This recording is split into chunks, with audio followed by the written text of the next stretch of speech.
Bumuhos na naman po ang ulan sa malaking bahagi ng Metro Manila ngayong umaga, pati sa Maynila. Kaya ang ilang kalsada muling nalubog sa baha. At live po mula sa Maynila, nasa frontline ng balitang yan, si Nina Ongpauco. Nina, gaano nakataas ang baha dyan? Balita ko, as of 5 a.m., lampas gutter daw yung level ng baha dyan sa Maynila.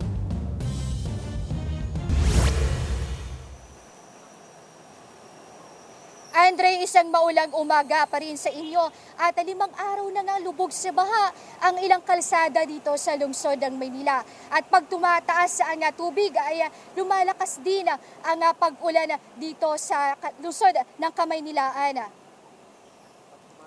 Biyernes pa ng gabi nagsimula ng bumaha sa ilang bahagi ng Maynila tulad ng Taft Avenue dahil dyan nagpapatawag na ng emergency meeting si Manila Mayor Isko Moreno ngayong araw. Idideklara ring state of calamity sa lungsod ngayong araw. Kapag naideklara ito, magagamit na ng barangay ang kanilang calamity fund.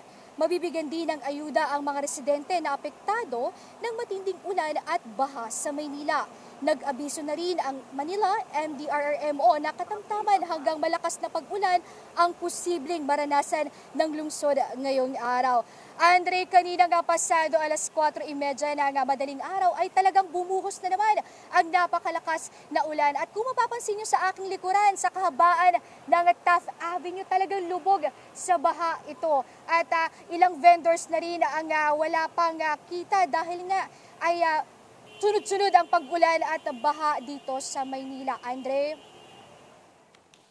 Yan ang ulat ni Nina Ongpauco live mula sa Maynila.